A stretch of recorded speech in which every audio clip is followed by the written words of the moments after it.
Every living organism is composed of chemicals which can be either elements or compounds. The elemental composition of living tissues can be determined by following a technique known as elemental analysis.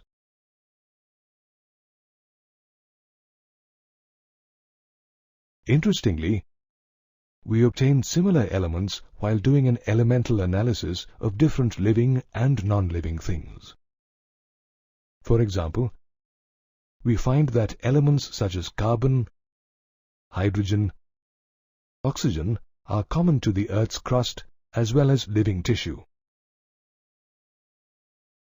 However, the composition of these elements is much higher in a living organism compared to the Earth's crust, as shown in this table. To ascertain the chemical composition of organic compounds in a living organism, we perform chemical analysis. For example, to find the chemical composition of a living tissue, such as a vegetable, we first grind it in trichloroacetic acid. As a result, we obtain a thick slurry. Now we strain this slurry through a cheesecloth to obtain two fractions. One fraction is the filtrate or the acid-soluble pool, and the other fraction is the retentate or acid-insoluble fraction. The acid-soluble pool contains organic compounds. Once a compound has been extracted, the next stage is to separate one compound from the others using separation techniques such as chromatography and centrifugation. Thereafter, various analytical techniques are used to identify the molecular formula and the structure of the compound. All the carbon compounds we derive from living tissues are called biomolecules. For example, carbohydrates, lipids, amino acids, water, and nucleic acid. Biomolecules such as amino acids and sugars are also known as metabolites because they are intermediates and products of metabolism.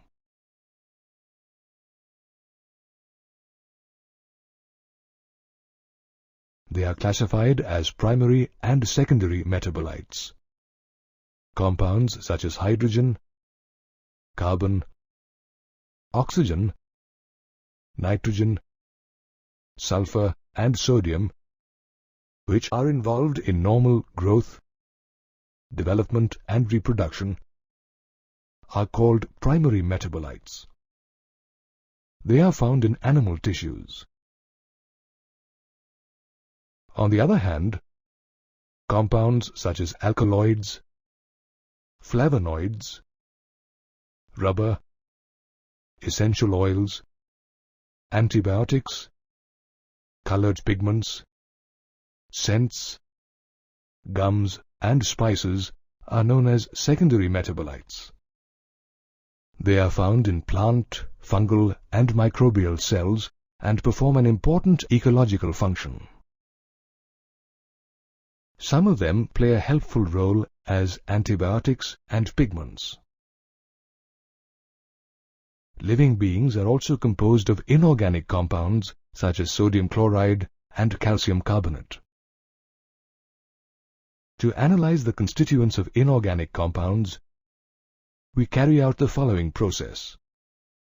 We take a small amount of living tissue, such as a leaf, and weigh it. This weight is known as wet weight. Then we dry this leaf to allow the water to evaporate to get its dry weight. Now, when we burn the leaf, the carbon compounds get oxidized and the leaf releases carbon dioxide and water vapor. The remaining ash contains inorganic elements such as calcium, magnesium, and potassium. Therefore, Analysis of compounds helps us identify organic and inorganic constituents in a living tissue. It also helps identify functional groups such as aldehydes, ketones, and aromatic compounds. In biology, however, functional groups are present as amino acids, fatty acids, and nucleotide bases, together known as biomolecules. Amino acids are the building blocks of all proteins. The amino group and carboxylic group are present on the same alpha carbon atom of the amino acid. Hence, they are also known as alpha amino acids. Amino acids are substituted methanes. There are 4 substituent groups occupying the 4 valency positions. These groups are hydrogen, the carboxyl group, amino group, and a variable group also known as the R group.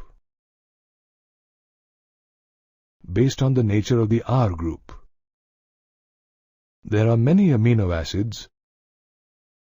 However, there are 20 standard amino acids in proteins. For example, glycine, in which the R group is hydrogen, alanine, where the R group is a methyl group, and serine, where the R group is a hydroxymethyl group. The chemical and physical properties of amino acids are essentially of the amino, carboxyl, and the R functional groups.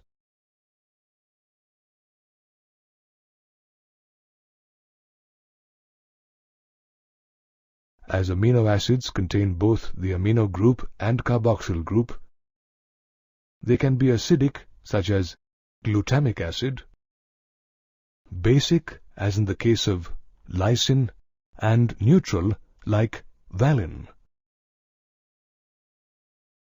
Similarly, there are aromatic amino acids such as tyrosine, phenylalanine, and tryptophan.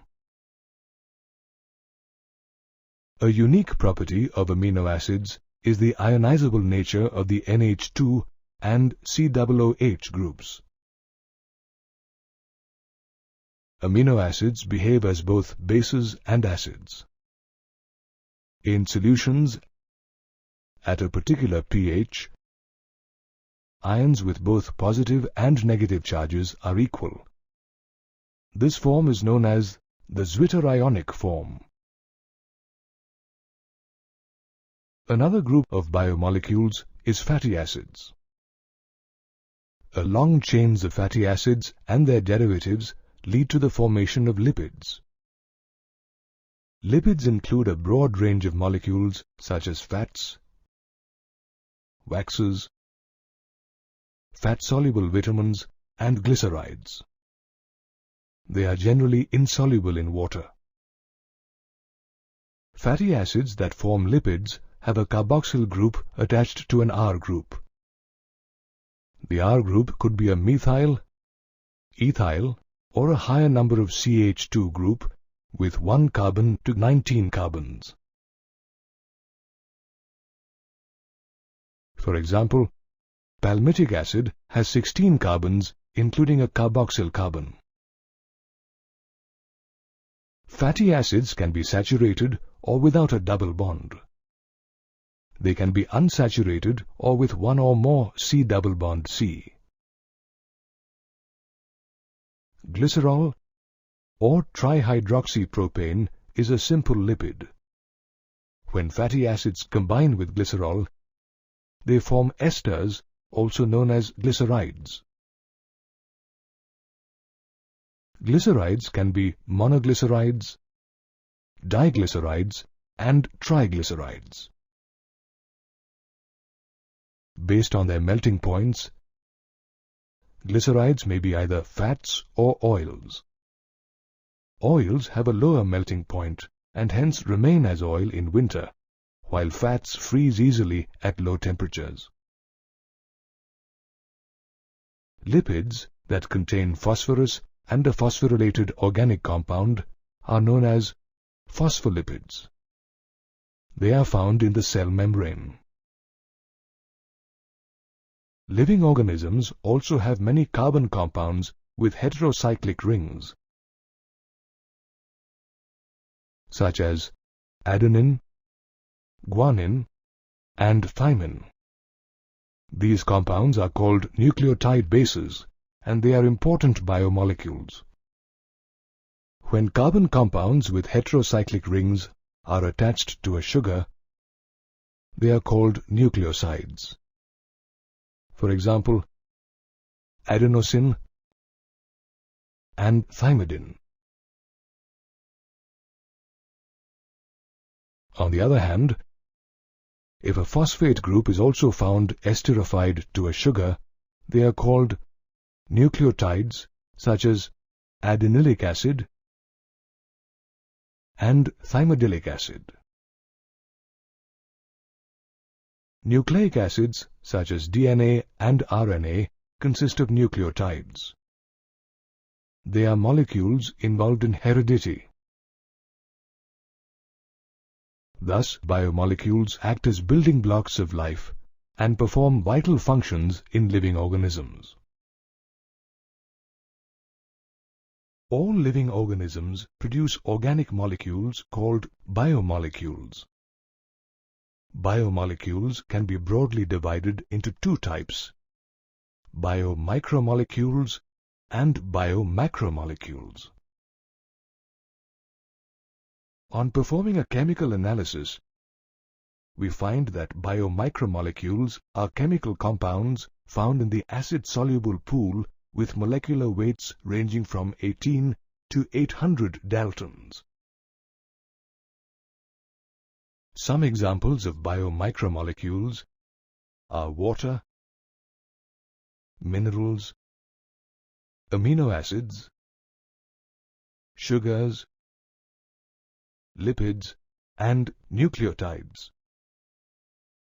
On the other hand, biomacromolecules are compounds found in the acid-insoluble fraction.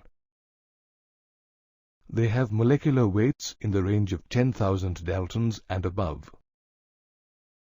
Biomacromolecules, or compounds which come from the insoluble fraction, are proteins, polysaccharides, and nucleic acids.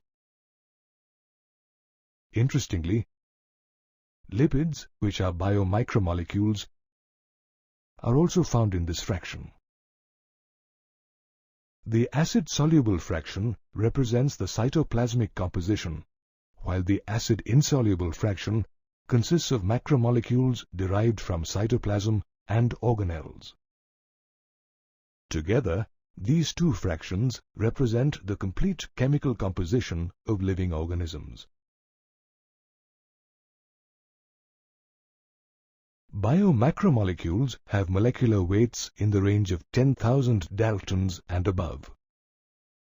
Let's understand why lipids, whose molecular weight does not exceed 800 daltons, are a part of the acid-insoluble fraction. Lipids have a small molecular weight, and they are arranged in the cell membrane and in the membranes of mitochondria, chloroplast, and Golgi apparatus. During a chemical analysis, when we grind a tissue, the cell structure ruptures and various membranes break into pieces and form vesicles. These vesicles are not water-soluble because lipids are hydrophobic. So, they get separated along with the acid-insoluble pool. We'll now learn about polysaccharides in the acid-insoluble fraction. Polysaccharides are long chains of sugars. They are thread-like structures consisting of different monosaccharides as building blocks. In a polysaccharide chain, for example in starch, the right end is known as the reducing end, while the left end is called the non-reducing end. Polysaccharides can be divided as homopolysaccharides or heteropolysaccharides. When all the monosaccharide units in a polysaccharide are of the same type, it is called a homopolysaccharide or simply homopolymer. Some examples are cellulose, starch, glycogen, and inulin. Cellulose is a homopolymer consisting of only glucose as a monosaccharide unit. Some examples of cellulose are a plant's cell wall, paper made from plant pulp, and cotton fibers. Starch, on the other hand, is a homopolymer of glucose which acts as the storehouse of energy in plant tissues. Starch forms helical secondary structures, and in that position, it can hold iodine molecules. Conversely, cellulose cannot hold iodine molecules as it does not contain complex helices. In animals, glycogen acts as a homopolymer formed of glucose as a monosaccharide unit, a variant of starch. Inulin is a polymer of fructose. Polysaccharides, which are formed of more than one type of monosaccharide unit, are called heteropolysaccharides or simply heteropolymers. They are complex in nature, with amino sugars and chemically modified sugars as building blocks. Glucosamine and N-acetyl galactosamine are examples of heteropolymers. Another type of biomacromolecule in the acid-insoluble fraction of living tissues are nucleic acids.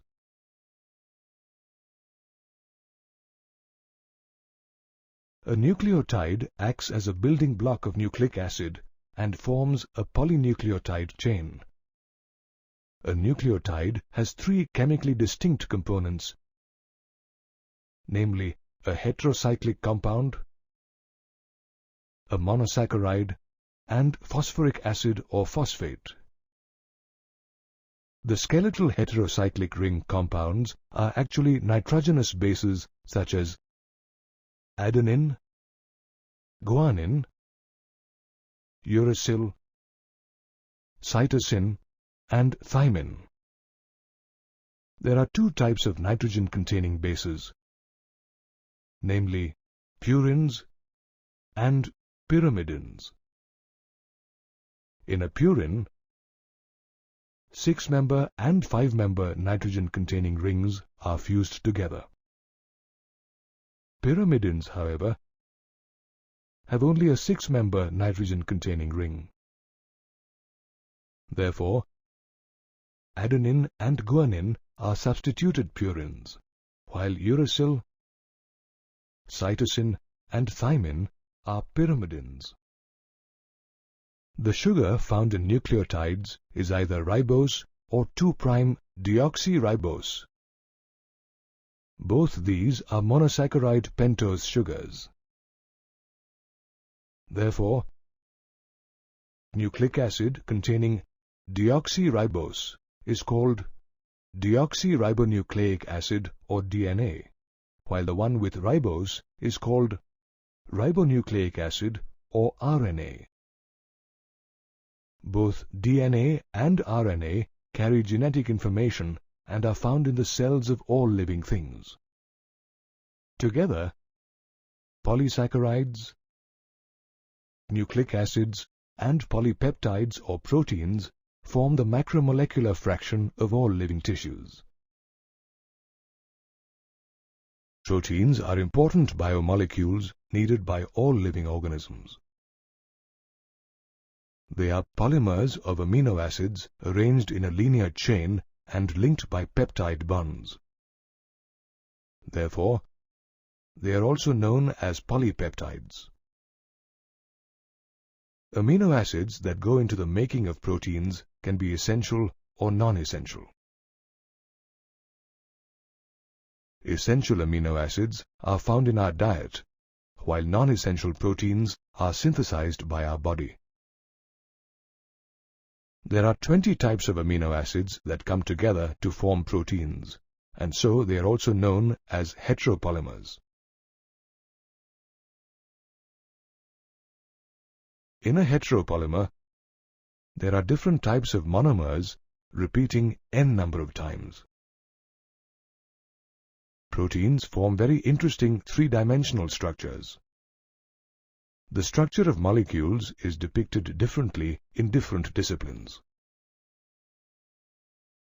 In chemistry, structure means the molecular formula. For example, salt is also known as sodium chloride or NaCl, where NaCl is the molecular formula and not the structural formula. On the other hand, organic chemists present a two-dimensional view of molecular structure. For example, in benzene or naphthalene, this structure represents the structural formula, whereas the molecular formula is C6H6. Physics considers a three-dimensional view of molecular structure. However, biochemists have described the protein structure at 4 levels: primary, secondary, tertiary, and quaternary structure. Let's learn more about them. The primary structure is the simplest structure, which refers to the positional information of amino acids in a protein.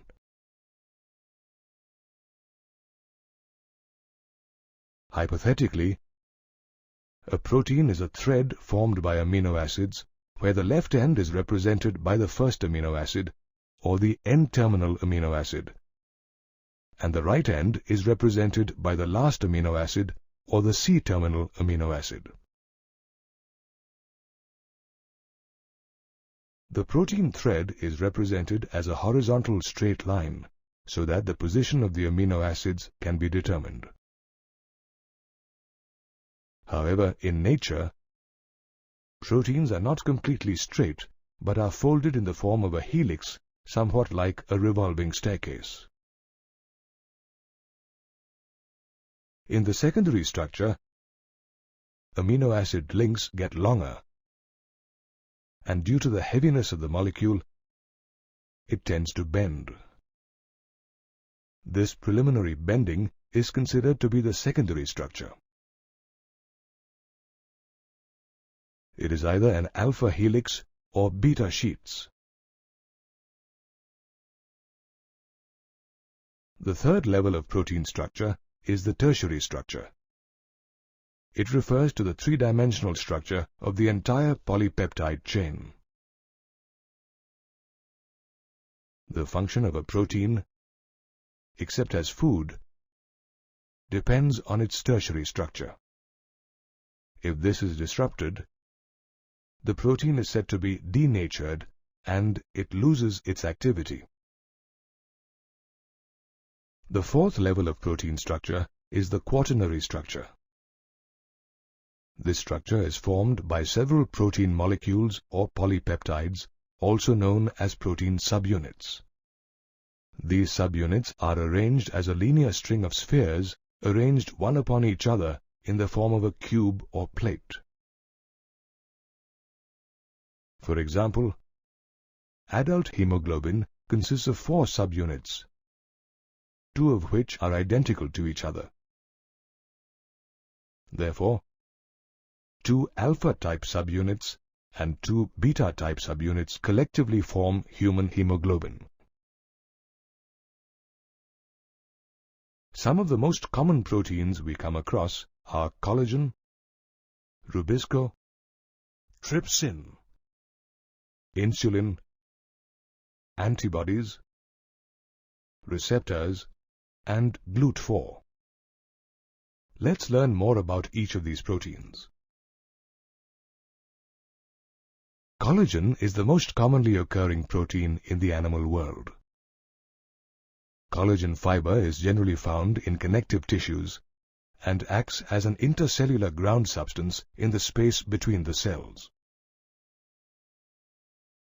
On the other hand, ribulose bisphosphate carboxylase oxygenase, or Rubisco, is the most abundant protein in the whole of the biosphere. It acts as a catalyst during the process of carbon fixation. Trypsin acts as an enzyme, and insulin acts as a hormone. Another protein called antibody helps fight infections. Receptor, another protein, helps in sensory reception, while glucose transporter 4 or GLUT4 helps in transporting glucose to the cells. In this manner, various proteins play a vital role for every living organism. The structure of these proteins is crucial in determining their functions. Bonding plays a crucial role in the making of a polymer. A polymer is formed when many monomers come together and bond in long chains. For example, polyethylene is made up of repetitive units of ethylene monomer. Let's look at the bonding in biomolecules such as proteins, polysaccharides, and nucleic acids. Proteins are amino acids linked by peptide bonds. This chemical bond is formed when the carboxyl group of an amino acid reacts with the amino group of the next amino acid, losing a water molecule. This process is also known as dehydration. Polysaccharides are formed when several monosaccharides link together by a glycosidic bond. This bond is also formed due to dehydration. The glycosidic bond is a functional group that can exist between two carbohydrate molecules or between a carbohydrate and a non-carbohydrate molecule, as between glucose and serine. The bonding in nucleic acids is different. Here, the 3' carbon atoms of one sugar of a nucleotide are linked to the 5' carbon atoms of the sugar of the succeeding nucleotide by a phosphate moiety. The phosphate and hydroxyl groups of sugar join to form an ester bond. The ester bonds formed by the phosphate group between the 3rd and 5th carbon atoms of adjacent pentose sugar rings are called phosphodiester bonds. This bond links 3' carbon atoms of one sugar molecule with the 5' carbon atoms of an adjacent sugar molecule.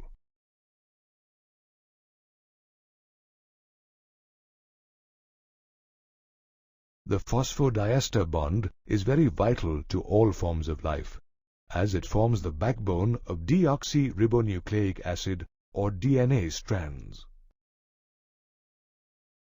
According to the famous Watson-Crick model, the B form of DNA is the native conformation of DNA in solution. The B form of DNA is a metabolically stable configuration. Some of the features of bDNA are that it exists as a double helix. Two strands of polynucleotides run in opposite directions. In other words, they are antiparallel. That is, one strand runs in 3' to 5' and the other strand runs in 5' to 3' directions. The backbone of DNA is formed by a sugar-phosphate sugar chain. The nitrogen bases face inside and are almost perpendicular to the backbone. The 4 bases found in DNA are adenine, cytosine, guanine, and thymine, which are abbreviated as A, C, G, and T respectively. Each type of base on one strand forms a bond with just one type of base on the other strand. For example, adenine on one strand base pairs with thymine on the other strand by a double bond. Similarly, cytosine on one strand base pairs with guanine on the other strand by a triple bond. Each strand appears like a helical staircase, and every step of ascent is represented by a pair of bases. One full 360-degree turn of the helical strand would involve 10 steps or 10 base pairs. In other words, there are 10 phosphate sugar groups in every full revolution of the DNA strand. The distance along the helix axis corresponding to one turn is known as pitch. In a B DNA, the pitch is 34 angstroms. The rise per base pair, or the distance between two base pairs, is 3.4 angstroms. The different types of bonds we have studied are crucial as they provide structure and stability to biomolecules and make them functional.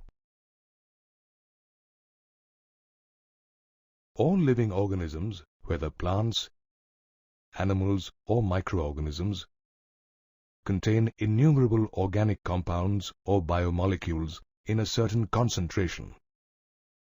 This concentration is expressed as moles per cell or moles per liter. Interestingly, biomolecules constantly break up and are remade, or in other words, they have a turnover. They change into other biomolecules or are made from other biomolecules due to constant chemical reactions in living beings. The entire set of biochemical reactions that takes place in living organisms and helps them maintain life is known as metabolism. Metabolism is important to living beings to maintain their structures, growth and reproduction, and helps them respond to their environments. However, metabolic reactions lead to the transformation of biomolecules. For example, the decarboxylation of histidine gives histamine. Similarly, the hydrolysis of a glycosidic bond in sucrose yields glucose and fructose. Most of these reactions do not occur in isolation and are usually linked to other reactions. In fact, the series of linked chemical reactions that transforms biomolecules is called metabolic pathways. These pathways take a specific path and include specific biomolecules.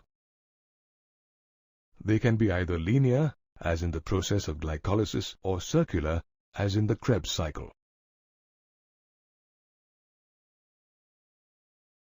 Metabolic pathways can be divided into two categories: anabolic pathways and catabolic pathways.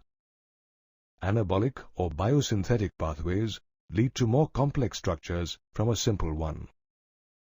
For example, the process of glycogenesis, which involves the biosynthesis of glycogen from glucose. In other words, glucose molecules are added to chains of glycogen for storage. On the other hand, catabolic pathways lead to a simple structure from a complex one. They involve degradation and also lead to a release of energy. For example, the process of glycogenolysis, which leads to the breakdown of glycogen to glucose. The energy released during degradation is trapped by living organisms and stored as chemical bonds. Later, this bond energy is utilized for biosynthetic, osmotic, and mechanical work whenever the need arises. The most important biomolecule that contains energy in its chemical bonds is adenosine triphosphate, or ATP. When bonds of ATP break, a lot of energy is released. ATP also transports chemical energy within cells for metabolism.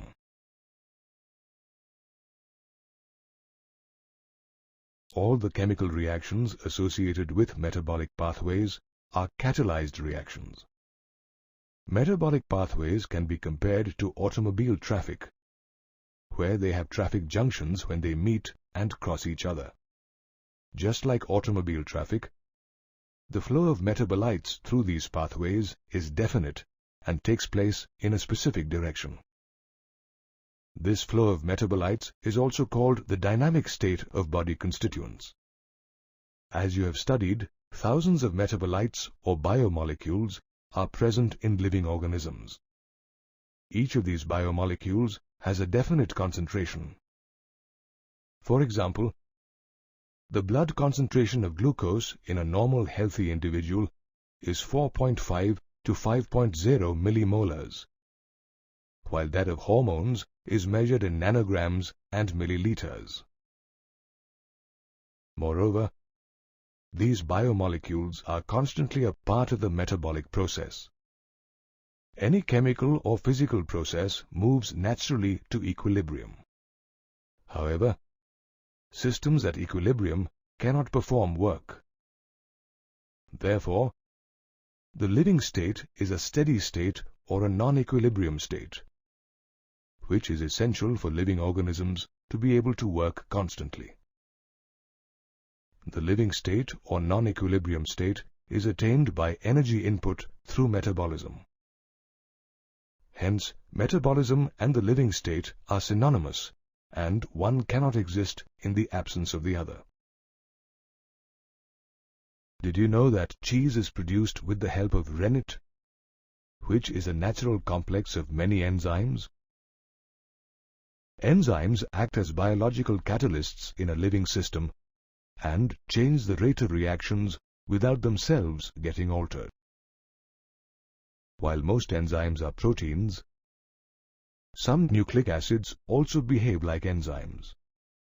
These nucleic acids are called ribozymes. Just as with proteins, enzymes have a primary, secondary, and tertiary structure.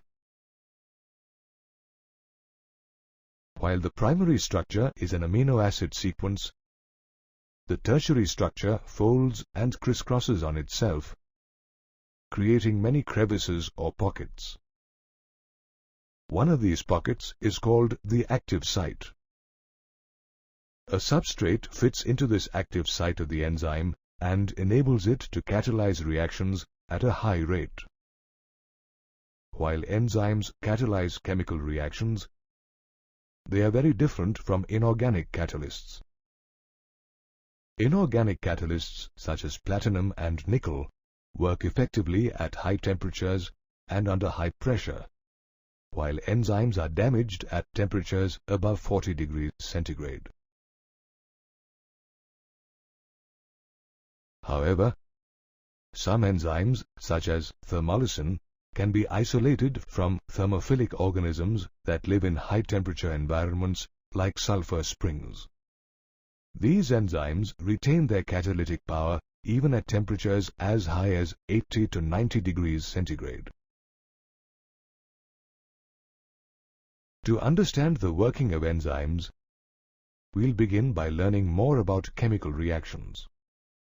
Chemical compounds undergo physical and chemical changes. When a compound changes shape without breaking its existing bonds, it is said to be a physical change.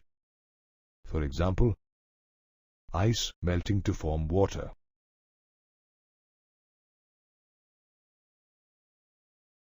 On the other hand, when the bonds in a compound are broken and new bonds are formed during transformation, it is called a chemical reaction. The rate of a reaction is defined as the amount of a product formed per unit time. It can be expressed as delta P upon delta T. Various factors such as temperature and pressure influence the rate of reaction.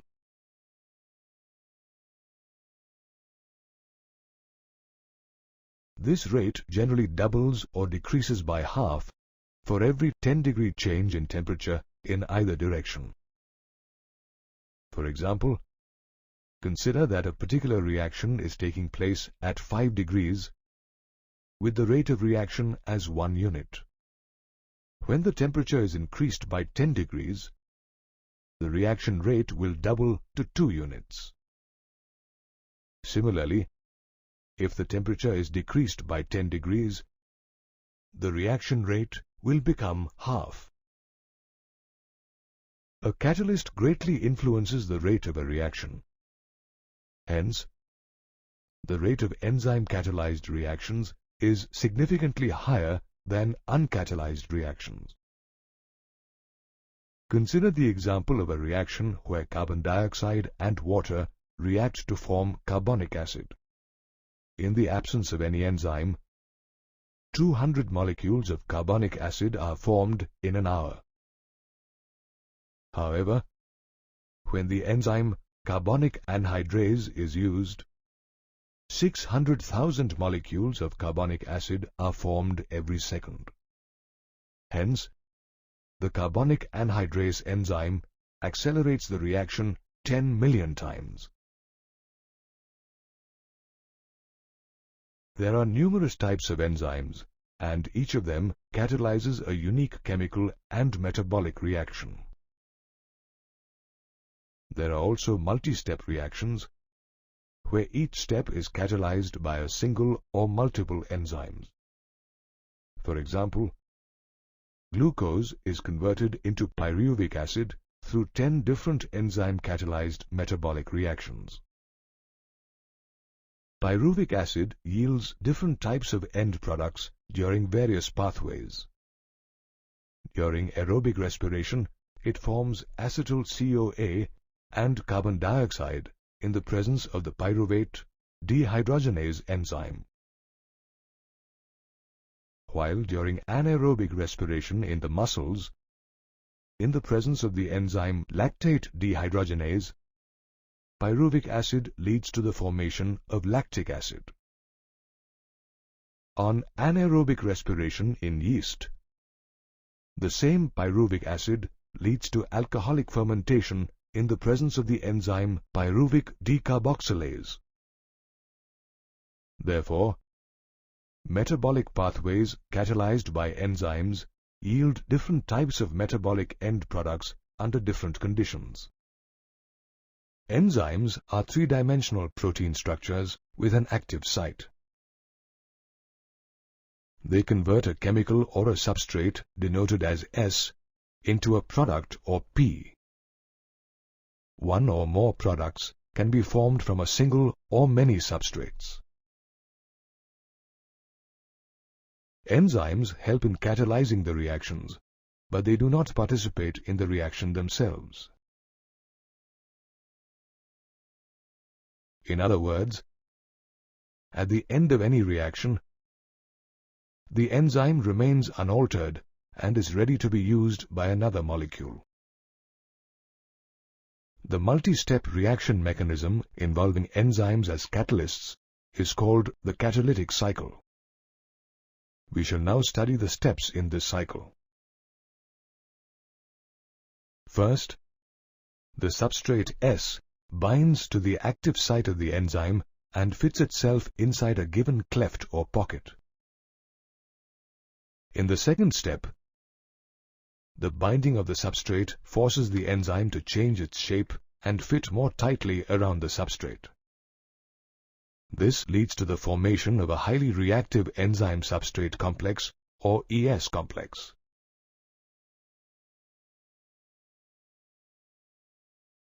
This complex is short-lived due to its instability, but it is extremely important for catalysis. These temporarily formed complexes are also known as transition state structures. In the third step, the active site of the enzyme breaks or forms chemical bonds and a new enzyme product complex or EP complex is formed. This EP complex is also unstable. Finally, in the fourth step, the structure of the substrate is transformed into the structure of the products. During the enzyme action, there can be many temporary, unstable structural states between the stable substrate and the product. For example, ES and EP complexes. These states are also known as altered structural states. Stability refers to the energy status of the molecule or the structure. In other words, stable structures can exist in nature without any uptake or release of energy. For example, S and P have a low energy status and are stable, whereas ES and EP complexes with a high energy status are unstable.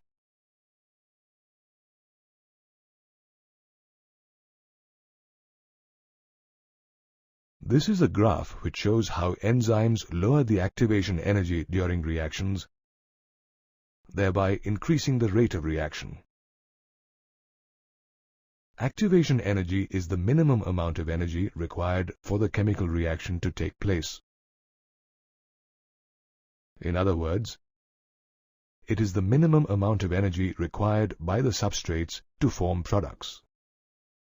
The y-axis represents the potential energy content, while the x-axis represents the formation of products via complex structures.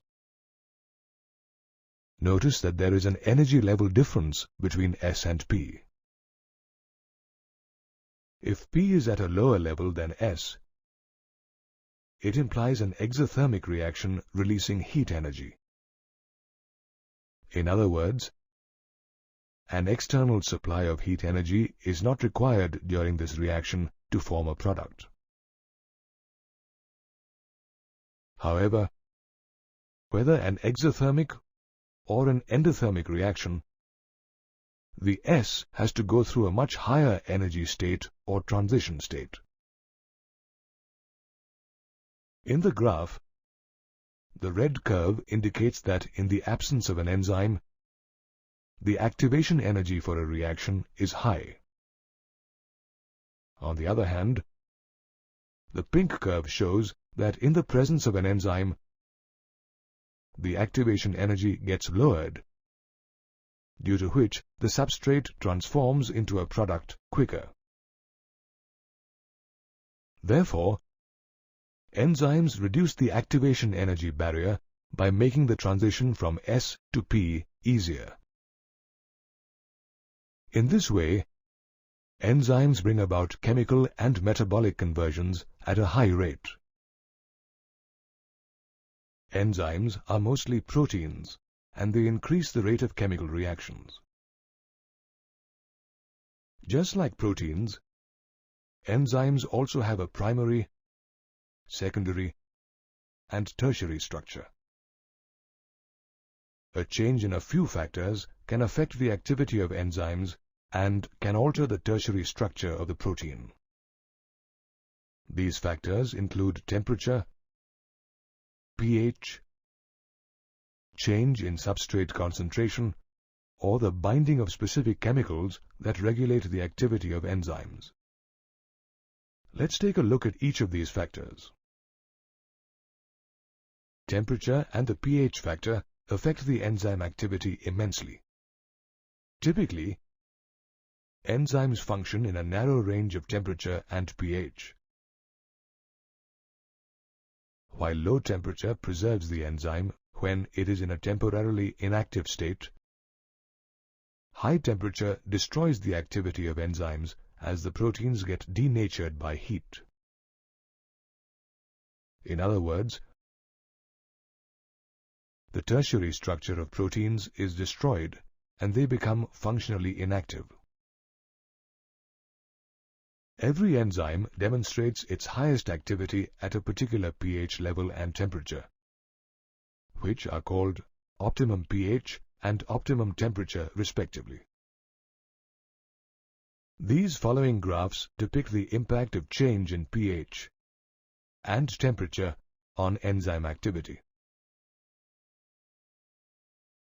As shown by the graphs, enzyme activity increases steadily with an increase in pH and temperature up to the optimum pH and optimum temperature. Enzyme activity is the highest at this point. Thereafter, with an increase in pH and temperature, enzyme activity decreases as they get denatured and are not available for catalyzing reactions. Notice that enzyme activity is also low below the optimum value.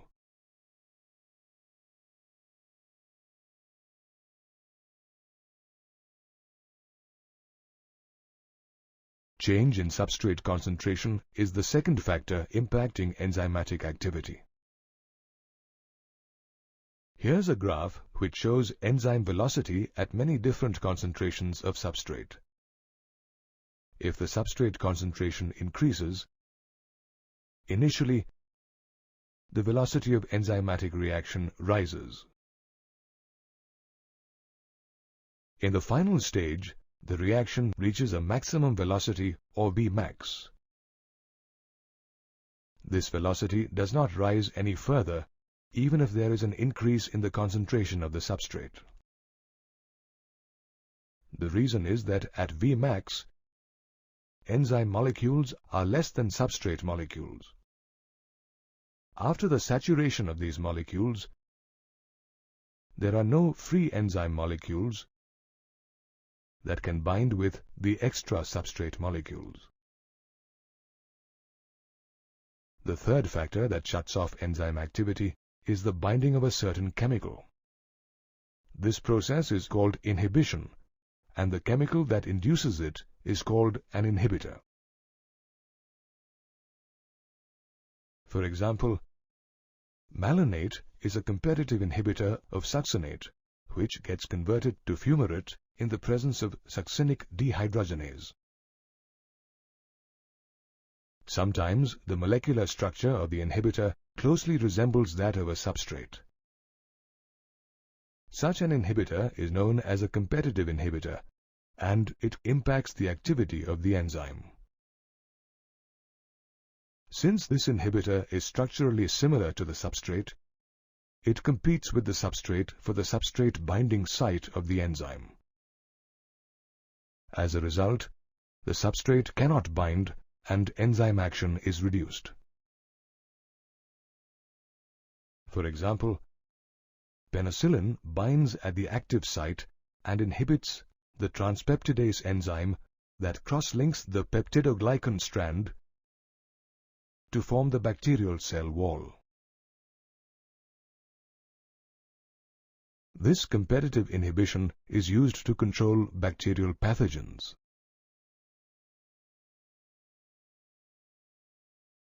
Thus, enzyme activity depends on physical factors such as temperature and pH, and the chemical surroundings such as substrate concentration and the binding of specific chemicals. Enzymes play a significant role by helping the various processes in a biological cell to take place at a significant rate. Scientists have discovered and studied numerous enzymes. Depending on the types of reactions they catalyze, enzymes have been divided into 6 classes, namely oxidoreductases or dehydrogenases, transferases, hydrolases, lyases, isomerases, and ligases. Each of these classes is further divided into 4 to 13 subclasses, named by a 4-digit number or EC number. In an EC number, for example, A, B, C, D, A will denote the class, B the subclass, C the sub-subclass, while D will denote the sub-sub-subclass.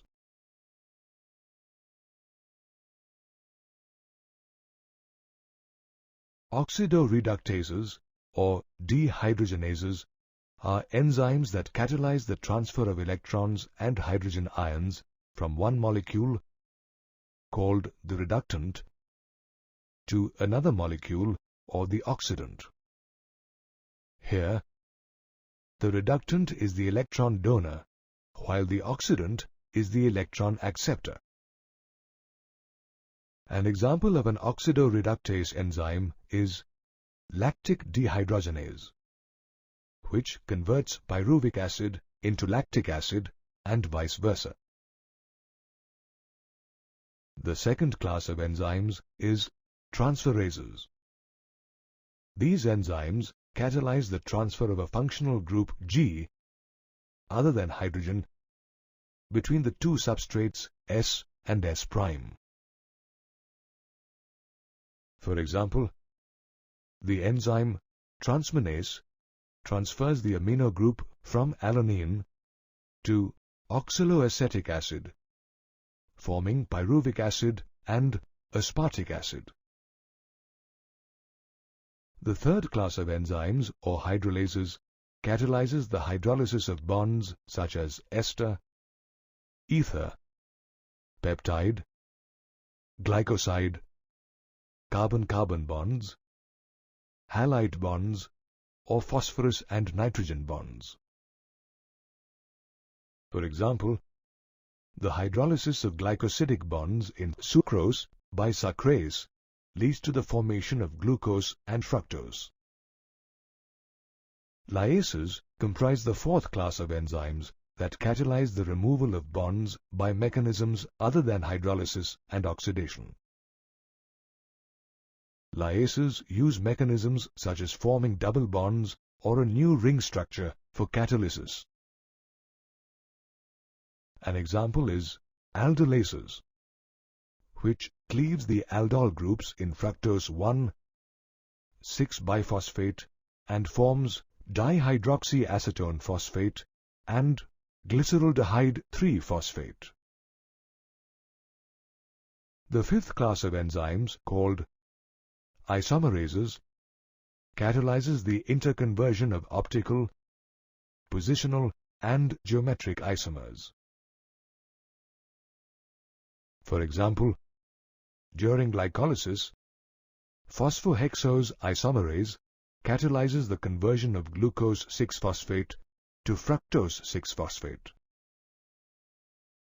Ligases form the sixth class of enzymes. They catalyze the linking together of two compounds.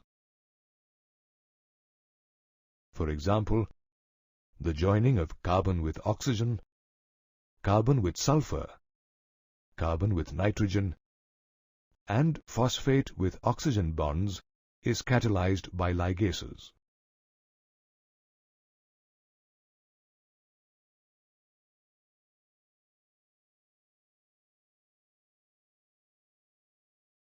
As you know, enzymes are three-dimensional protein structures joined by polypeptide chains. However, sometimes non-protein chemical compounds also bind to the enzyme and make it catalytically active. These chemical compounds are called cofactors, while the protein part of such enzymes is known as apoenzyme. There are three kinds of cofactors: prosthetic groups, coenzymes, and metal ions. Prosthetic groups are organic compounds that are tightly bound to the apoenzyme. For example, in the enzyme complex succinate dehydrogenase, FAD of flavin adenine is a prosthetic group that oxidizes succinate to fumarate in the 8th step of the citric acid cycle. Coenzymes are also organic compounds which get bound to apoenzymes for a brief period during catalysis. In fact, coenzymes act as cofactors in a number of different enzymatic reactions. Common examples of coenzymes are NAD or nicotinamide, adenine, dinucleotide, and coenzyme A. The third type of cofactors is metal ions. They are required by enzymes to form coordination bonds with side chains at the active site and one or more coordination bond with the substrate. For example, magnesium is a cofactor for glucose 6-phosphatase and manganese is a cofactor for arginase. Some commonly occurring metal ions are cobalt, manganese, zinc, and copper. A cofactor is very crucial for the catalytic activity of the enzyme. If the cofactor is removed, the enzyme loses its ability to perform catalysis. Therefore, the classification of enzymes provides information about reactions carried out by different enzymes.